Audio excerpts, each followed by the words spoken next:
Bismillahirrahmanirrahim. Para habaib dan semua yang hadir di sini, rekan-rekan Banser, Ansor dan seluruh pengurus beserta jajaran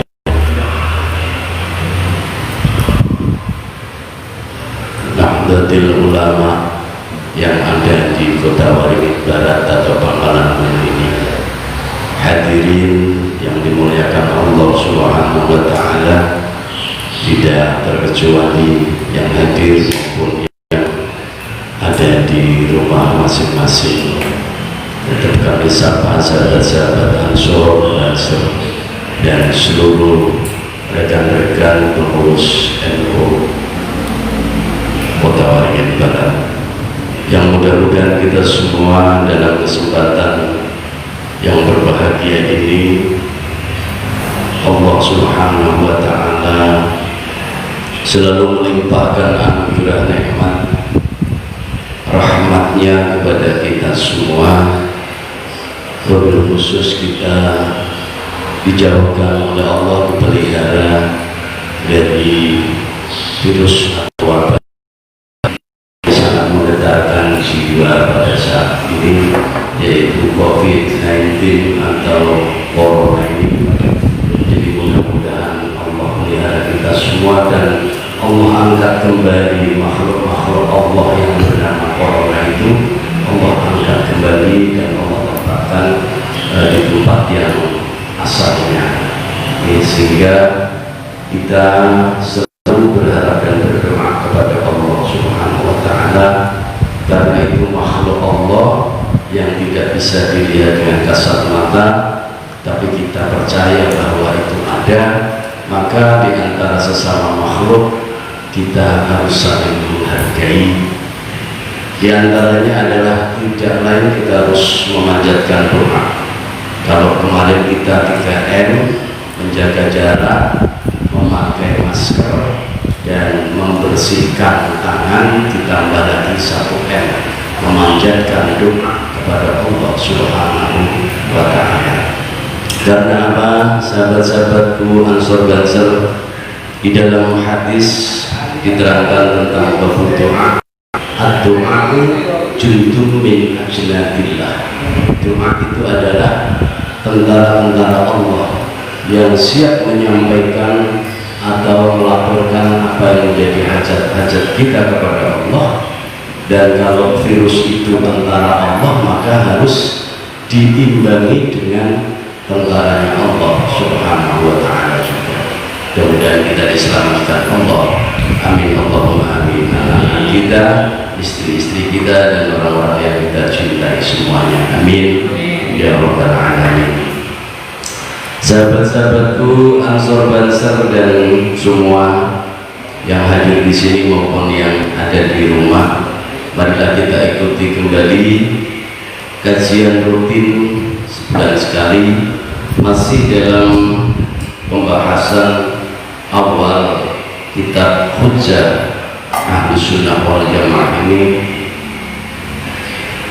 Insyaallah kita malam ini pembahasan atau masalah yang awal sudah sampai di penghujung, mungkin bisa nyambung ke masalah yang kedua, yaitu pertama marilah kita rendahkan hati kita dengan memohon kepada Allah agar secerdas cahaya atau ilmu yang Allah berikan kepada kita betul-betul menjadikan ilmu yang bermanfaat. Amin.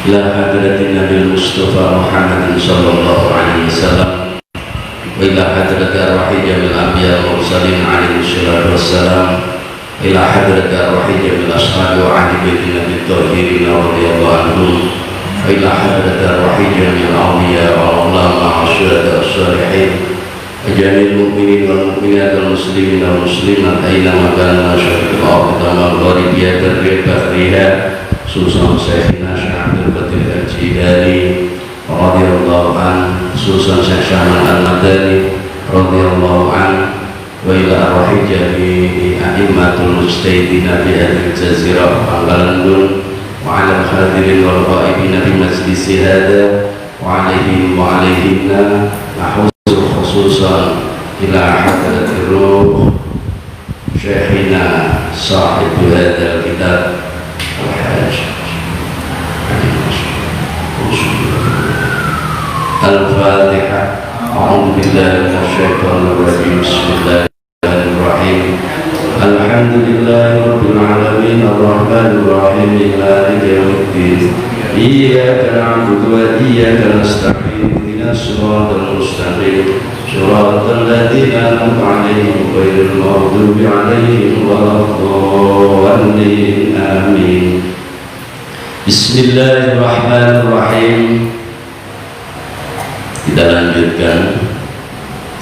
Wa an Abi Hurairah radhiyallahu anhu qala Rasulullah sallallahu alaihi wasallam man dakhala al-maqabir summa qara'a fatihatal kitabi wa qul huwallahu ahad wa alhaakumut takatsur thumma qala inni ja'altu sawaba ma qara'tu min kalamika li ahlil maqabiri minal mu'minina wal mu'minat kanu syufa'a adahu ilallahi ta'ala indah. Kemarin kita sudah sampaikan tentang manfaat atau bolehnya memberikan pahala bacaan Al-Quran, pahala sedekah, pahala umroh, pahala haji, dan pahala-pahala yang lain, baik sedekah maliyah. Semua sepakat, imam 4 madhab 4 itu sepakat bahwa bolehnya menghaturkan atau memberikan pahala kepada ahli kubur atau orang-orang yang kita cintai yang sudah meninggalkan kita semua. Jadi yang pada intinya ini harus sepakat dulu, kita harus yakin dulu. Kalau sudah ilmu ini kita peroleh dengan betul-betul, maka memohon ridhonya Allah Subhanahu wa ta'ala lalu kita amalkan. Jadi ilmu kalau tidak diamalkan nanti akan hanya menjadi angan-angan seperti fata morgana. Karena di dalam kitab Zubat itu dikatakan, saya ingat Nazm Zubat, fa'alimun bi'ilmihi lam ya'malan mu'addabun min qabli ubbadil wasan. Itu ada di dalam bait, itu bab ilmu di kitab Zubat yang kecil itu. Fa'alimun bi'ilmihi lam ya'malan, maka ketika orang itu sudah mencari ilmu dan mendapatkan ilmu, maka tidak dipraktekkan dengan amaliyahnya, maka tidak ada gunanya. Bahkan diancam oleh Allah Subhanahu wa ta'ala bagi orang yang gemar mencari ilmu, sudah mendapat ilmu dan sudah mengerti tentang keilmuan itu, tanpa praktek, tanpa amaliyah, mu'addabun min qabli ubbadil wasan. Maka orang yang punya ilmu tanpa amaliyah itu akan diancam oleh Allah di akhirat nanti, akan diazab sebelum penyembah-penyembah berhala itu diazab Allah. Maka orang yang punya ilmu, mencari ilmu, dapat ilmu, alim tapi tidak punya amaliyah, maka akan disiksa duluan sebelum Allah menyiksa orang-orang yang musyrik kepada Allah Subhanahu wa ta'ala. Itulah. Jadi ilmu itu penting, tapi jauh lebih penting adalah amaliyah. Kayak kita sudah sering ngaji bareng, sudah kita bermajelis, mari. Jadi endingnya adalah kita harus melaksanakan amaliyah-amaliyah kita sesuai keyakinan kita dari para guru, dari para alim ulama. Mudah-mudahan kita semua yang dari dulu mulai kita akhir balik sampai sekarang selalu mencari pencerahan, tambahan ilmu-ilmu dari para guru, para alim ulama, dan setelah kita dapat, kita harus sesuai kemampuan kita bisa melaksanakan amalia sesuai ilmu kita. Allahumma amin. Sudah tidak kalah pentingnya apa hubungannya dengan kitab kecil ini yang oleh beliau almarhum Kiai Haji Ali Maksum Al-Jogjawi yang alim al-alamah. Kitab ini menukil dari berbagai hadis juga Al-Quran tentang bolehnya atau sampainya pahala dari Al-Quran, bacaan Al-Quran maupun pahala jariah sedekah yang sampai kepada ahli mayit. Sifatnya adalah diperbolehkan dan tidak boleh dipertentangkan, apalagi kita ingkar. Kalau kita ingkar hadis itu tidak boleh. Soal khilafiyah perbedaan silahkan, tapi ingkar adanya hadis itu tidak boleh. Di dalam hukum akidah jauh tidak boleh, yang mungkin saya tidak tega untuk menyampaikan di mimbar ini. Jadi diperbolehkannya, bahkan itu menjadi sunnah. Contohnya Rasulullah SAW waktu beliau masih sugeng, masih sehat, bahkan sampai menunda-nunda istrinya tercinta Aisyah di waktu subuh pagi itu, bahkan di tengah malam menghampiri Rasulullah yang dikira Rasulullah keluar kemana, ternyata ke Makbarah atau Baqi, di mana Baqi itu adalah makam atau makbarah tempat para syuhada. Beliau sampaikan, aturkan salam dan doa kepada para ahli makbarah tersebut.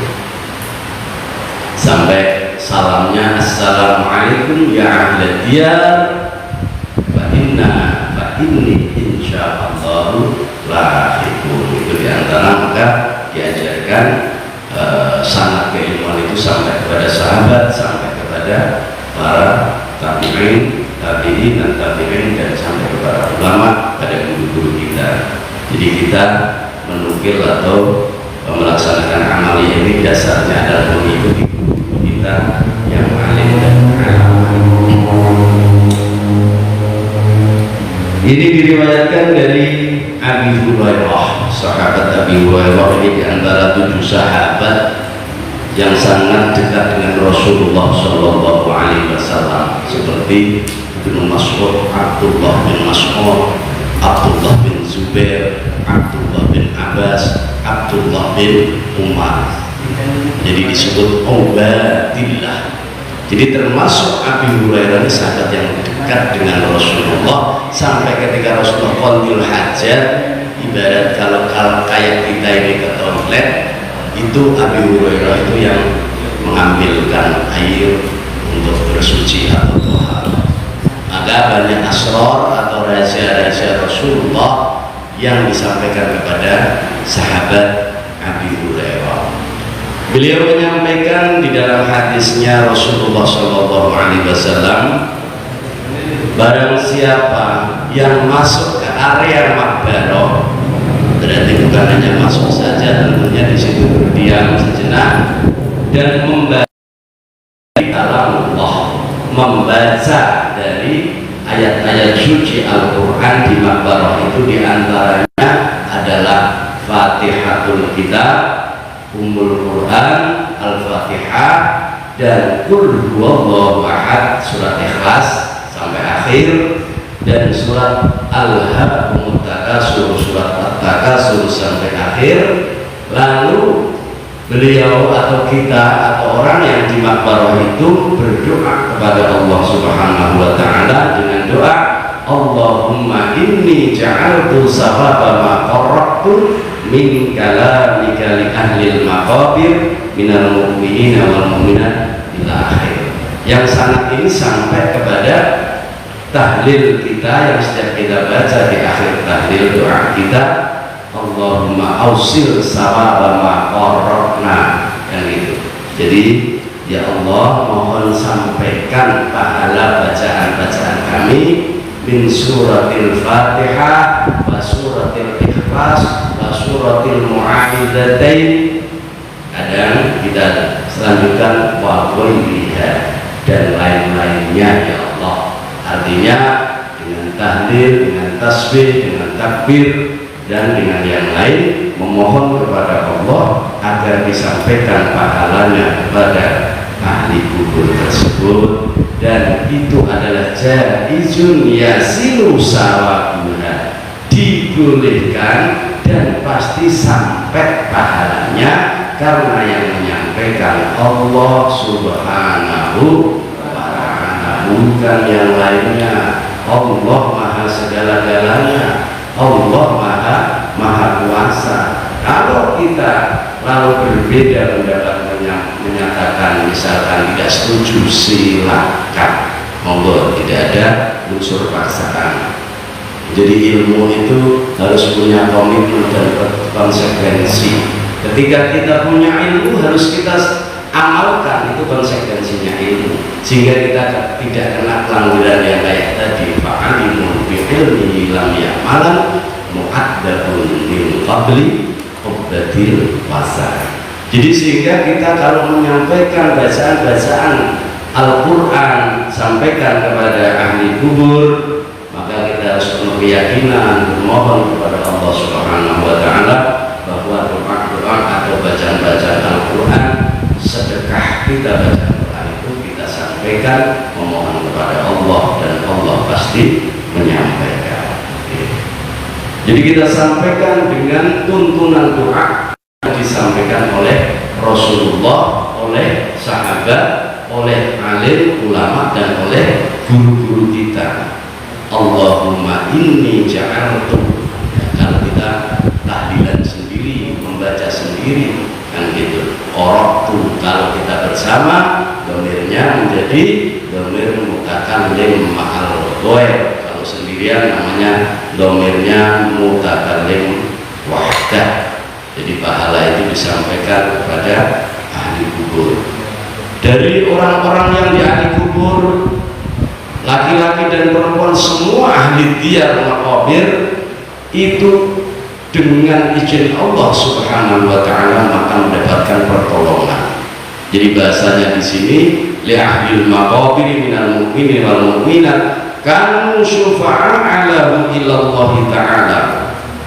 Jadi semuanya yang ada di dalam makbarah itu ketika kita membacakan, mendengarkan apa yang kita sampaikan, maka ketika itu Allah memberikan pertolongan, syafaatnya orang-orang yang syahid, syafaatnya guru-guru dan orang-orang yang alim, wali-wali Allah menyertainya.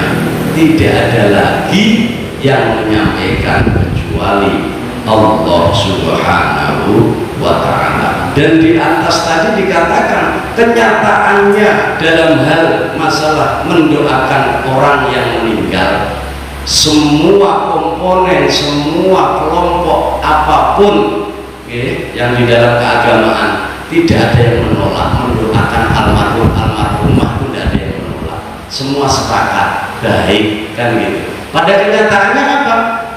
Bi'ujratin alat tahqiq, kenyataannya itu yang disampaikan adalah pahalanya, pahala dan doa, berdoa kepada Allah Subhanahu wa ta'ala. Itulah diantara kesepakatan atau kajian kita dalam contoh atau masalah-masalah yang pertama. Intaha dalam kitab syarah, ya, kitab syarahnya kitab As-Sudur sampai selesai masalah doa. Wallahu a'lam, hanya Allah yang maha mengetahui. Summa qala Syekh, dan kemudian Hadratus Syekh Husaini Muhammad Makhluf yang dulu yang pertama itu berdoa, nafa'anallahu bi'ulumi, semoga Allah memberi kemanfaatan dengan penyampaian ilmu-ilmu beliau tentang masalah doa. Dan ini para sahabat-sahabatku yang hubungannya dengan kita, sebetulnya kita dari dulu sudah dididik para ustadz, para guru, para kiai, dan hadis yang selalu terngiang-ngiang dalam diri kita tentang amaliyah manusia, hubungannya ketika sudah berpulang rahmatullah ada 3 hal. Qala Rasulullah sallallahu alaihi wasallam, idza mata ibnu adam inqata'a amaluhu illa min salasin, shadaqatin jariyatin aw ilmun yuntafa'u bi aw ilmin aw waladin sholihin yad'u lah. Jadi itu menjadi hadis yang sangat kuat dan sahih hadis itu.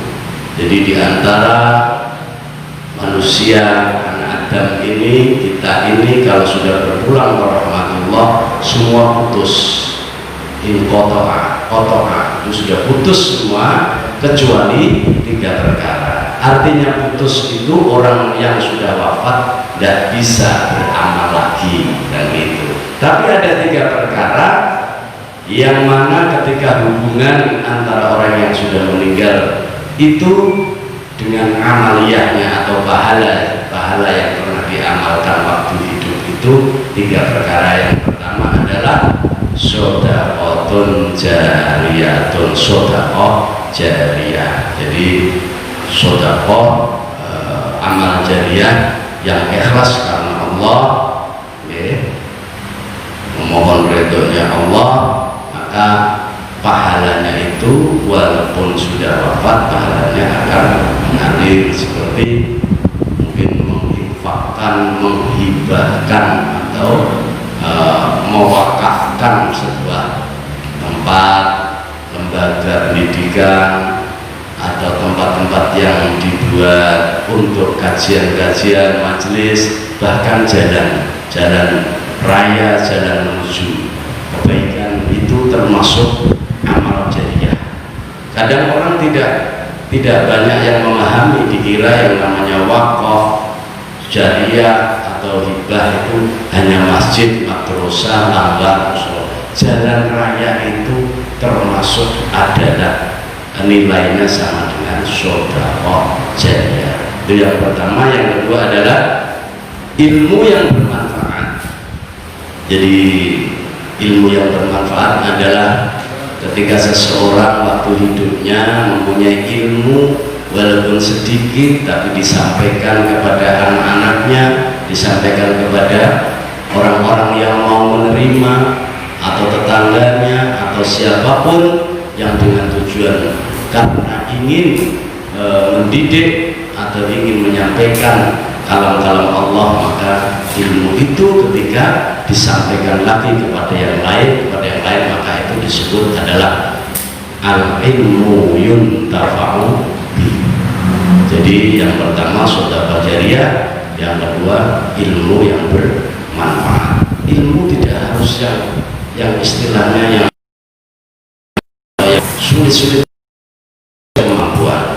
Bisanya mengajarkan iqra atau mengajarkan turutan, kalau bahasa Jawanya ya juz amma kita ajarkan, dan orang tersebut bisa sampai bisa lalu mengajarkan lagi, diamalkan, itulah Masya Allah. Makanya kalau para asatid ya termasuk biar semua ini insya Allah sudah dijamin oleh Rasulullah, jamin Allah Subhanahu wa Ta'ala, termasuk orang yang man ta'allama wa 'allamahu khairun nas. Jadi sebaik-baik manusia atau seutama-utamanya manusia itu hadisnya Rasulullah menyampaikan adalah orang yang mengajarkan, belajar Al-Quran setelah bisa lalu mau mengajarkan kepada orang lain. Al-Quran itu yang jumlahnya ya 30 juz itu, tapi kalau kita mengajarkan secara bertahap bisa saja hanya juz amma, tidak apa. Kalau biasanya kita ajar juz amma, setelah itu anak-anak kita sudah nggak sekolah di sini, nggak dekat dengan kita, pindah ke Jawa, pindah ke lain pulau misalkan, ya tentunya jauh. Dan ilmu yang kita sampaikan bahwa insya Allah dicatat oleh Allah Subhanahu wa Ta'ala menjadi ilmu yang bermanfaat. Yang ketiga, awwalatin sholihin yad'una. Nah ini yang harus kita pahami, redaksinya adalah awwalatin sholih. Jadi anak tapi yang soleh. Baru kalau anak kita menjadi soleh atau kita menjadi anak yang soleh, baru ya kemulan. Sing umum pemahaman ini ku awalatin solehin ya kemulan itu sing umum, asal orang mau mendoakan orang tuanya itu dianggap orang yang soleh. Tidak semudah itu. Kita menjadikan diri kita atau anak-anak kita, anak itu titipan ilahi, amanat Allah, itu walad. Tapi setelah itu bukan yada'ullah. Kalau hanya redaksinya mudah, awwaladin yada'ullah, itu mudah. Tapi awwaladin soleh, solehnya ini yang susah. Jadi anak-anak kita harus soleh dulu. Setelah soleh baru doanya sampai kepada Allah Subhanahu wa ta'ala. Ingat-ingat ini awwaladin soleh. Jadi kalau bicara anak, asumsi kita jangan kepada anak-anak kita atau murid-murid kita atau anak-anak yang kecil. Kita ini anak, jujur aja, kita ini anak dari siapa? Ibu kita. Sampai tanya ibu bapak kita, anak dari kakek nenek kita. Kakek nenek kita juga anak dari atasnya. Makanya bahasanya indah, indah mata belum ada. Jadi anak cucunya, anak turun dari Nabi Adam, berarti seluruh manusia ini statusnya pernah menjadi anak. Ayo, pernah menjadi anak semuanya. Makanya awwaladin soleh. Jadi menjadi anak yang soleh, setelah soleh ya ta'ala, insyaallah kita akan dijawab oleh Allah Subhanahu wa ta'ala karena menjadi anak yang soleh. Mudah-mudahan kita semua, anak-anak kita menjadi soleh dan solehah. Allahumma amin. Kita lanjutkan. Setelah Syekh Husain Muhammad Makhluf mengakhiri di misal awal, dilanjutkan dengan al-misalus tsani, tentang masalah-masalah yang kedua, masih di dalam kitab Hujjah Ahlussunnah wal Jamaah ini. Al-misalus tsani ada contoh-contoh masalah yang kedua. Jadi tadi masalah yang pertama adalah masalah sampainya bacaan Al-Quran dan sedekah kepada ahli kubur. Masalah yang kedua adalah masalah hal li sholatil jum'ati sunnatun qabliyatun Allah. Permasalahan yang kedua ini sengaja dibahas oleh musonefnya karena mungkin saat dulu juga mungkin sama seperti sekarang. Jadi sulitnya keadaan menjernihkan tentang kalamullah, tentang tauhid, tentang syariat, sehingga orang-orang alim itu betul-betul berijtihad, betul-betul berjihad. Nah, berjihad bukan berjihad perang, tapi berijtihad. Jadi berusaha sungguh-sungguh sesuai kemampuan dan keilmuannya, kealimannya untuk mendekatkan diri kepada Allah Subhanahu wa ta'ala dan memberikan penerangan atau penjelasan, pengertian kepada hamba-hamba Allah yang di sekitarnya. Hal li sholatil jum'ati sunnatun qabliyatun aula.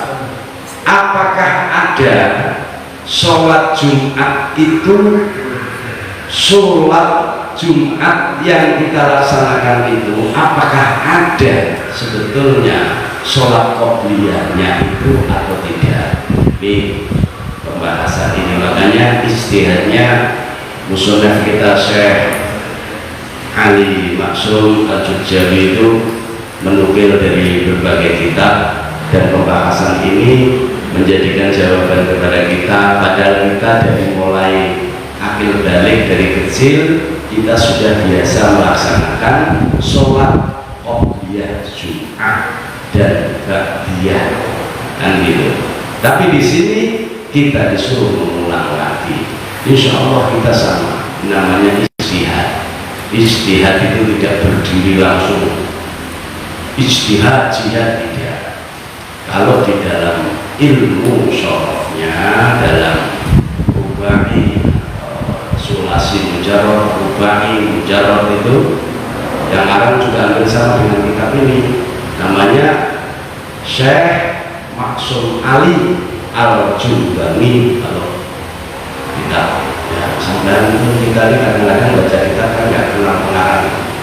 Kalau kitab syaraf itu yang ngarang hampir sama dengan Hujjah Ahlussunnah. Kalau Hujjah Ahlussunnah ini alinya didulukan Syekh Ali Maksum, tapi kalau kita Ansilati syaraf itu adalah Syekh Maksum Ali asli Buntar Al-Jumbani. Di dalam bab sulasi mujarrad itu tentang jihad itu kadang orang salah memaknai karena redaksi di dalam kosakatanya itu tidak memahami jihad artinya adalah bersungguh-sungguh sebetulnya. Jadi ikut wajan fa'ala gitu, ikut wajannya seperti itu. Jadi jahada yujahidu mujahadatan wajihadan wajihadan wahuwa mujahidun. Jadi di masdarnya wajihadan. Jadi jahada yujahidu mujahadatan wajihadan. Jadi sungguh-sungguh berusaha sesuai kemampuannya mendekatkan diri kepada Allah sesuai amaliyahnya. Orang yang bersungguh-sungguh dalam hal apa yang ia punya kemampuan, sungguh-sungguh dan selalu karena Allah, itu namanya jihad. Jihad itu artinya bukan terus bawa senjata, bukan. Jihad artinya bersungguh-sungguh menekuni semua yang menjadi kewajiban, yang menjadi tanggungannya sehari-hari, yang menjadi apa? Menjadi keyakinannya kepada Allah Subhanahu wa Ta'ala, dilaksanakan dengan penuh tanggung jawab dan bersungguh-sungguh kepada Allah. Itu artinya jihad sebetulnya nih. Lagi kenapa ini? Lalu rekomendasinya di mana? Atau persamaannya? Kalau bahasanya Yai Malik, afiliasinya di mana? Nah, sama dengan ketika Rasulullah Shallallahu Alaihi Wasallam beliau menyampaikan tentang masalah jihad. Waktu itu bulan Ramadan, perang Badar yang terkenal, sampai syair-syair Badar itu dinukil banyak orang itu. Kadang-kadang salah letak syair Badar, dan masangnya saja salah, letaknya salah, maka dianggap dolim, sama dengan wad'u syai'in bi ghairi mahal bahwa dolim. Ketika Rasulullah Shallallahu Alaihi Wasallam waktu itu, beliau baru saja tahun kedua atau tahun ketiga itu di Madinah, sudah diajak tempur perang, sudah ditantang perang. Rasulullah itu enggak pernah nantang perang. Beliau itu orangnya itu ngalah, hantu, sopan, lembut, enggak galak. Ini sesuai yang saya baca dalam tarikh Rasulullah, Sirah Nabawiyah yang dikarang oleh Ibnu Hisham, yang dikarang sebelumnya oleh Syekh Ibnu Ishaq, semuanya Siratun Nabawiyah itu saya baca dan hatam. Tidak ada yang namanya perangai baginda Rasulullah Shallallahu Alaihi Wasallam yang menunjukkan beliau itu istilahnya kalau nggak suka dengan orang ditumpahkan dengan kemarahan. Nggak pernah, nggak ada. Saya nggak ketemu Rasulullah istilahnya marah kepada orang yang membenci beliau. sahabat salahkah, sahabat misalkan melampaui bataskah, beliau tidak marah. Itulah Rasulullah. Jadi ketika beliau di perang Badar, sahabat-sahabat ini sudah nyimpulin semua alat-alat perang sudah selesai, karena perang Badar itu peperangan yang nggak seimbang, yang 1 lawan 5, 1 lawan 4 dan seterusnya, karena tentara munafikun, tentara musyrik, tentara kafir waktu itu jumlahnya 1000 lebih, wakilah tentara sahabat muslimin, mukminin, ansor dan muhajirin itu jumlahnya hanya 300, wakilah 313. Itu sangat bayangkan 1 lawan 3 kalau yang berani. Nah, kalau yang incas itu di belakang aja pada balik gitu. Kalau yang rotok-rotok ya misalnya ya namanya kayak kang-kang dasar ansor, kalau ada yang gagah berani tampil di depan, orang sing incas itu ya di belakang aja, silahkan cari aman. Jadi ada musuh, berarti ada yang 1 lawan 5, 1 lawan 4 dan seterusnya. Setelah kemenangan ditakdirkan oleh Allah Subhanahu wa Ta'ala di pihak Rasulullah, itu Rasulullah memimpin langsung di medan Badar. Makanya perang itu kalau dihitung saya oleh para ulama dan saya baca itu ada 52 kali perang pertempuran, dibagi 2 namanya perang Ghazawah dan perang Asirah, yang dipimpin oleh Rasulullah SAW 25 kali.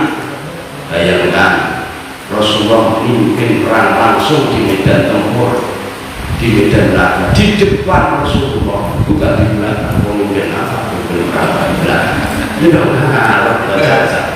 Memimpin keburi. Itu segini ya kayak nek sampai ketemu jenazah. Jadi ini ketemu jenazah dikira sampai di depan, jenazah di belakang. Antar itu yang diantar di depan. Beda dengan memimpin perang, memimpin pasukan, pimpinan harus di depan. Ketika hal seperti itu, jadi tidak seimbang pertempuran, jadi itu disampaikan oleh Rasulullah SAW dan hadisnya juga sahih. Ya ashabi, roja'na min jihadil asghar ila jihadil akbar.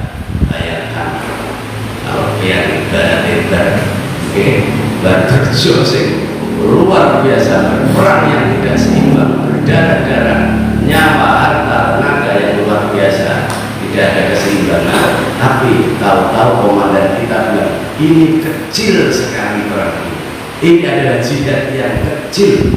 Roja'na min jihadil asghar ila jihadil akbar. Ayo sahabat, kita pulang, kita baru saja menyelesaikan pertempuran yang kecil. Bayangkan, padahal dalam sejarah itu perang Badar perang yang luar biasa, karena musuh tidak seimbang, pertemuan yang tidak seimbang. Sahabat sampai terperanjat, terperangah, apalagi sing rotok pedih, yang agak-agak penakut, masya Allah, terus gemeter deprok itu. Kita baru saja perang kayak gini, malah Rasulullah memanggil lagi, ayo kita mau ada pertempuran yang lebih besar lagi daripada ini.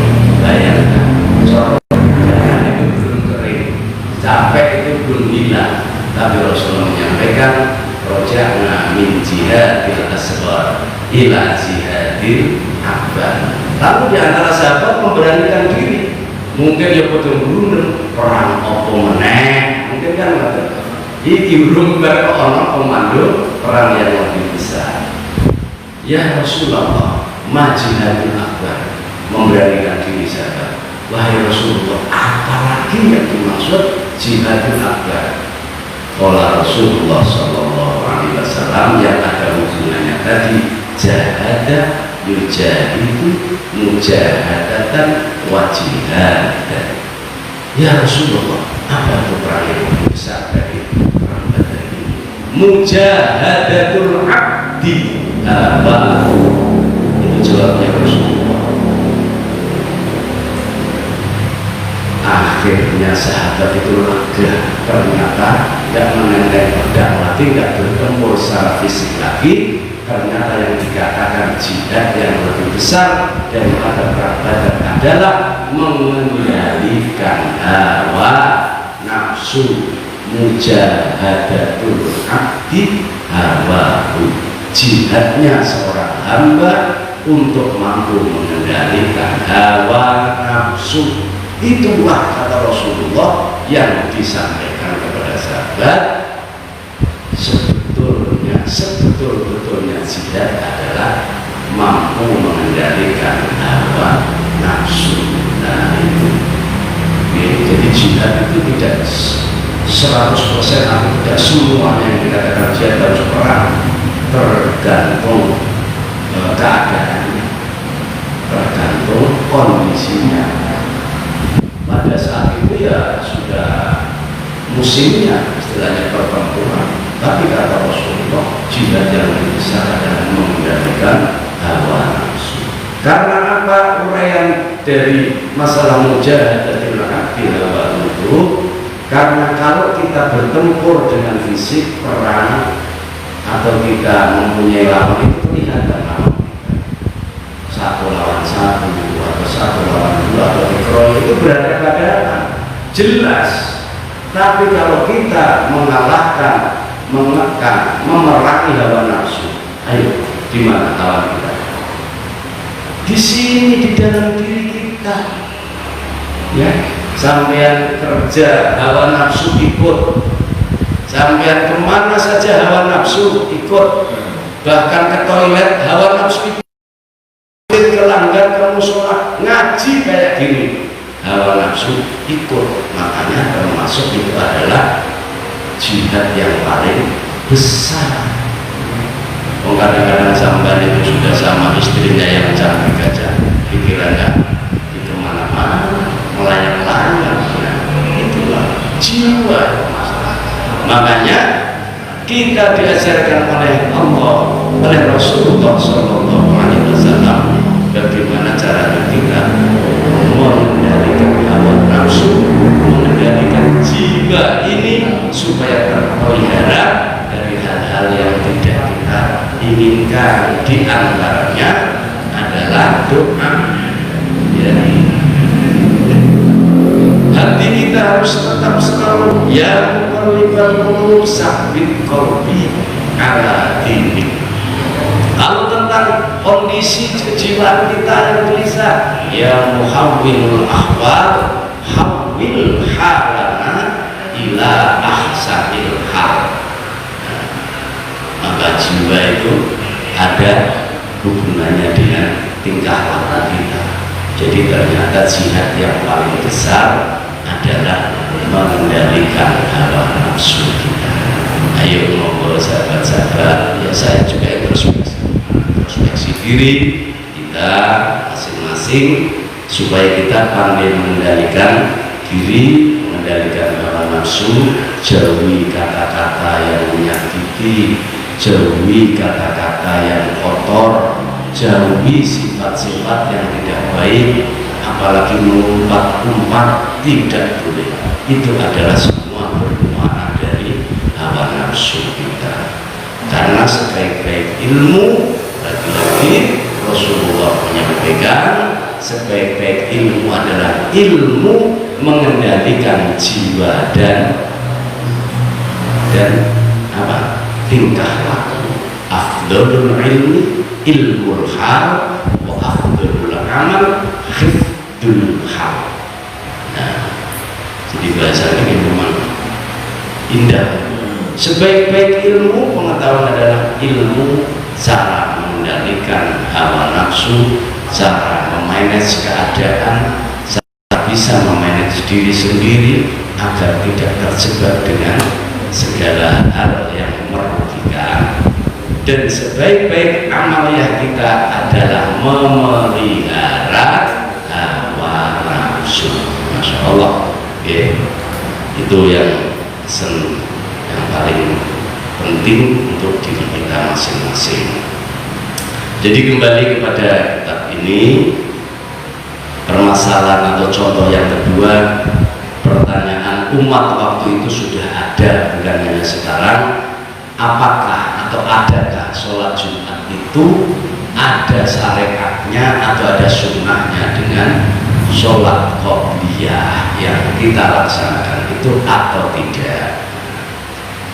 Wahada aidun minal masailil far'iyah al-istihadiyah, lagi-lagi adalah ijtihadiyah, kategori ijtihadnya para alim ulama masa dulu yang sudah alim, yang jadi kategori atau kemampuan orang berijtihad itu ada kategorinya. Siapa ulama-ulama yang patut dijadikan contoh, menjadi mufti, jadi orang yang fatwanya dipakai oleh umat, itu kategorinya adalah banyak, termasuk orang yang harus alim alamat wujud, di antaranya seperti yang mengarang kitab ini, Syekhina Ali Mas'ud Al-Juzari, sudah betul-betul ijtihad dan beliau sudah menghasilkan beberapa karangan atau tulisan kitabnya yang bermanfaat sampai hari ini, yang dinamakan al-ilmu yuntafa'u bih, atau ilmu yang bermanfaat. Insyaallah ya, kita baca seperti ini lalu kita amalkan kemaslahatan ilmu ini yang ada di kitab ini, insyaallah Syekh Ali Mas'ud mendapatkan pahala dan anugerah dari Allah Subhanahu wa ta'ala. Allahumma amin. Dan permasalahan ini lagi-lagi adalah hanya permasalahan sabar, jadi furu'iyah, bukan permasalahan yang pokok tentang sholat qobliyah Jumat. Itu menjadi permasalahan yang hanya cabang, sama dengan yang di awal itu tadi. Allatulah yang begitu badul ingkari fiha, yang mana tidak seyogjanya, tidak semestinya menjadi perdebatan. Jadi tubadul itu unak-unak, kerentak unak-unak, tubadul ingkari fiha, menjadi unak-unak, menjadi unak-unak atau pendapat ya yang ingkar di dalamnya.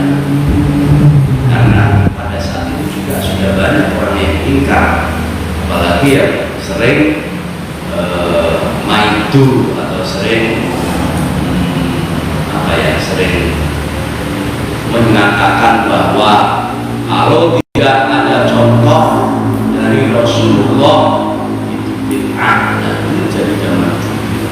dari zaman dulu sudah biasakan, pernah saya sampaikan, jangankan sahabat, jangankan ulama, Nabi saja dikatakan bid'ah, karena redaksi kata bid'ah itu dari kata bid'ah, bada'a, memulai.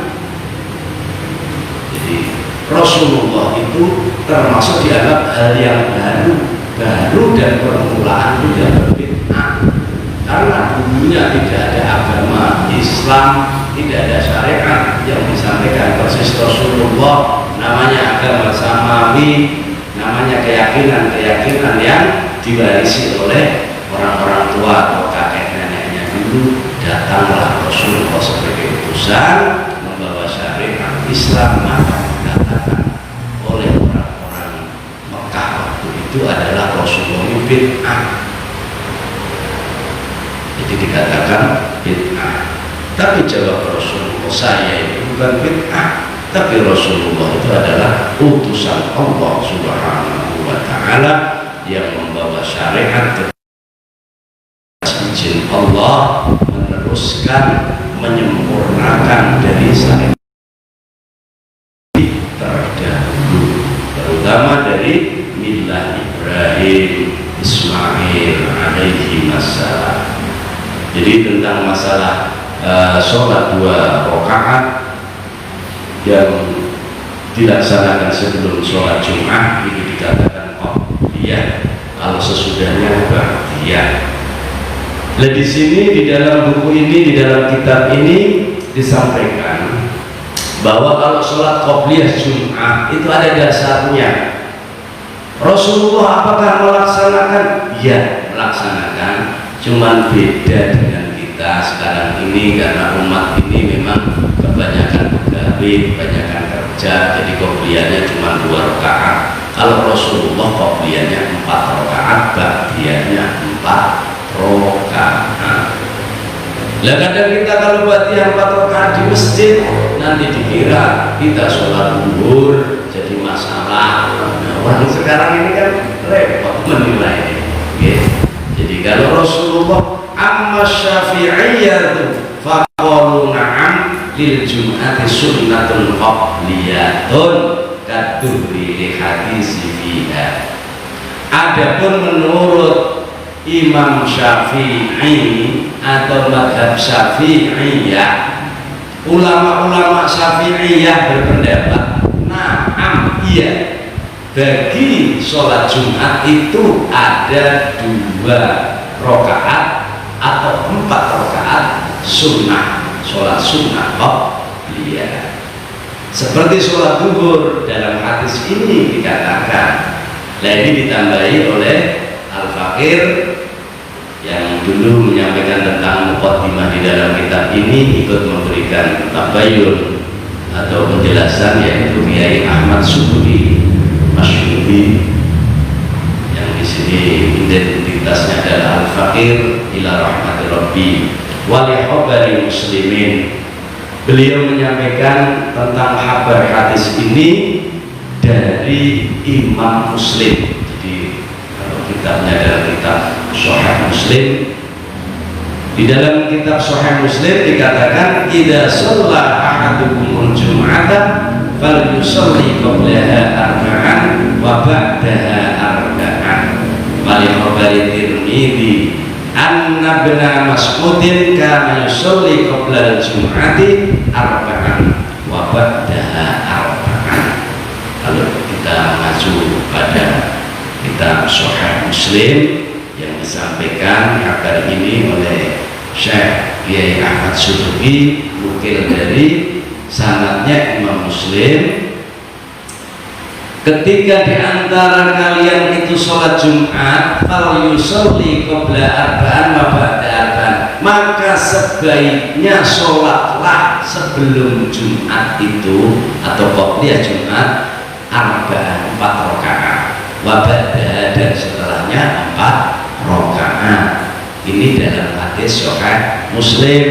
Dan dalam hadis Imam Tirmidzi yang disampaikan oleh Ibnu Mas'ud, Abdullah bin Mas'ud, tentang Abdullah bin Mas'ud diceritakan karena yusolli qabla al-jum'ati arba'an wa ba'daha arba'an. Nah, ini kalau Abdullah bin Mas'ud disampaikan dalam kitab ini, yang menyampaikan adalah Imam Tirmidzi, kitabnya Sunan Tirmidzi. Ibnu Mas'ud, Abdullah bin Mas'ud, kalau Jumatan qobliyahnya 4 dan setelah itu 4. Wadzuhiru annahu bitaufiqin minan Nabi sallallahu alaihi wasallam. Keadaan yang jelas seperti itu cocok atau sesuai dengan apa yang dilakukan oleh Rasulullah sallallahu alaihi wasallam pada saat beliau hidup. Intaha, selesai bab tentang qobliyah Jumat itu diterangkan dalam kitab Al-Bajuri, namanya kitab Bajuri ya. Di dalam kitab Bajuri diterangkan qala dawuh, qala berkata Syekh Ali Maksum musannif kitab ini rahimahullah ta'ala, Kiai Haji Ali Maksum penyusun kitab ini menyampaikan perkataan Imam Al-Qurdi. Qala Al-Qurdi ala bafadholi fi babi sholat Jumat. Imam Al-Qurdi juga menanggapi pendapatnya Imam Bafadhol, namanya ini. Jadi Bafadhol itu nama Syekh fi babi sholat Jumat wa aqwa ma yutamassaku bihi fi masyru'iyyatir rak'atain qabla al-jum'ati ma sahhahu Ibnu Hibban. Jadi pendapat-pendapat ini sangatnya semua utuh dan semua itu sahih, dikatakan dari Syekh Bafadol di dalam bab sholat Jumat, semua itu disyariatkan. Semua itu artinya syariat masyru'iyah itu menjalankan dengan karena Allah, itu namanya syariat masyru'iyah. Jadi mengamalkan sholat karena Allah, menjalankan sunnah karena Allah, itu namanya masyru'iyah. Semua dilaksanakan 2 rakaat, ya sampai 2 itu menuti. Oke. Jadi sanadnya dari Syekh Ali Maksum, Kiai Ali Maksum mengambil sanad dari Syekh Al-Qurdi. Syekh Al-Qurdi mengambil pendapatnya atau sanad dari Syekh Bafadol, namanya Syekh Bafadol. Kitabnya di dalam kitab Bajuri, babnya bab sholat Jumat.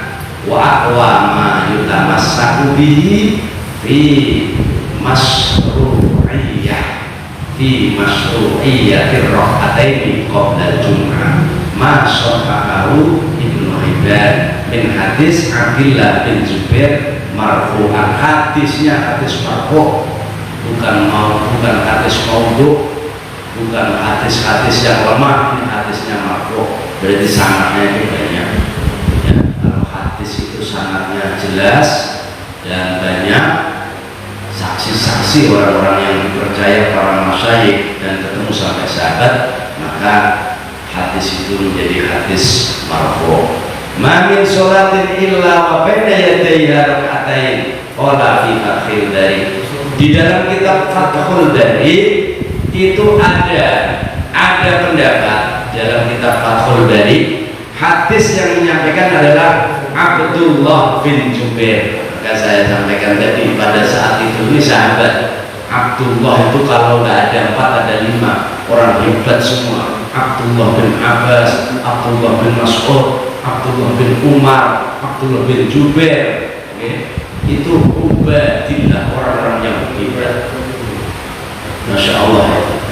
Sampai Abdullah bin Mas'ud itu sendiri posisinya itu ndelek khidmah, khadim khidmah kepada Rasulullah Shallallahu Alaihi Wasallam. Makanya hadisnya dia itu, Masya Allah, hadisnya itu sahih semua, hadis yang sangat tingkatannya itu di atas. Jadi karena kedekatannya beliau kepada Rasulullah Shallallahu Alaihi Wasallam. Di dalam kitab Fathul Bari, jadi kitab Fathul Bari ini kalau tidak salah adalah syarahnya kitab Sahih Bukhari, itu disarai, namanya kitabnya Fathul Bari, tentang yang pernah saya sampaikan tentang sedekah itu juga di kitab Fathul Bari itu ada. Nah ini juga tentang Jumatan, Qobliyah Jum'ah yang 2 rakaat, ini juga ada di kitab Fathul Bari.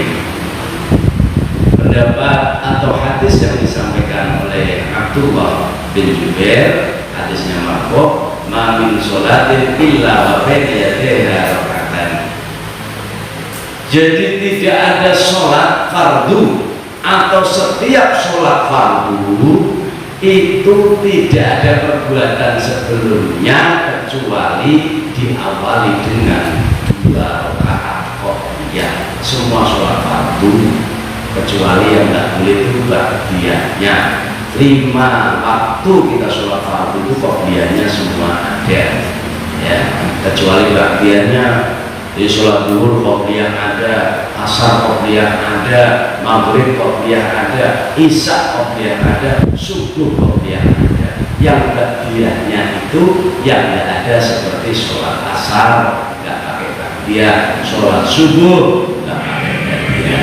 La sholata ba'dal asri, la sholata ba'das subhi. Itu dalilnya, hadisnya sahih. Tidak ada sholat, tidak ada yang dikatakan atau amalan sholat setelah melaksanakan sholat subuh, sholat asar pun seperti itu. Illa lagi-lagi kullu syai'in istisna, setiap segala sesuatu yang am itu pasti ada khos, ada pengecualian, kecuali dengan sholat jenazah kan ya boleh. Sholat jenazah. Jadi yang umum dan semua pasti ada pengecualian. Jadi semuanya ada. Sahabat-sahabatku yang dicintai Allah Subhanahu wa Ta'ala, jadi ini sudah ngantuk ya? Kalau saya disuruh baca terus ini mampu, tapi yang dengerin nanti malas ya. Jadi saya jadi ngaji sendirian nanti. Jadi sampai mana ini? Jadi keterangan 2 rakaat ini ketemu nih, yang penting sampai besok sholat Jumat ya ragu lagi 4 atau 2 kata Bapak itu kemarin. Semua zaman Rasulullah sendiri sholat qobliyah Jumat 4, tapi kenapa kita 2? Nah, kita ini sanadnya diperkuat dari mulai Syekh Ali Maksum ngambil dari Syekh Al-Qurbi dan ngambil dari Syekh Babadol, dan keterangan itu diperkuat oleh pendapat siapa? Abdullah bin Mas'ud, sahabat Rasulullah Sallallahu Alaihi Wasallam. Beliau menyampaikan, ma min sholatin illa wa baina yadayha raka'atani. Ini yang menjadi pedoman. Jadi setiap sholat fardu itu seyogyanya diawali dengan qobliyah 2 rakaat. Jadi dengan seneng rakaat. Seandainya nggak ada hadis ini sampai 4 rakaat, ini dulu nah gitu ya. Jadi saudara-saudaraku semuanya, supaya menjadi jelas dan termasuk saya juga menjadi yakin, semoga keilmuan kita atau pemahaman kita semakin berkuat oleh Allah Subhanahu wa Ta'ala dengan ilmu-ilmunya para alim ulama yang kita dengarkan atau yang kita baca. Mudah-mudahan bermanfaat ya, walaupun sedikit. Ila minna hatta liqa wallahu a'lam bissawab. Mohon maaf lahir dan batin jika ada hal-hal yang kurang berkenan atau bacaan atau arti atau apapun yang salah, mohon dimaafkan karena sudah malam, mungkin ngantuk sampai nih. Saya sendiri juga udah capek. Sekian, terima kasih. Wallahul muwaffiq ila aqwamit thoriq. Assalamualaikum warahmatullahi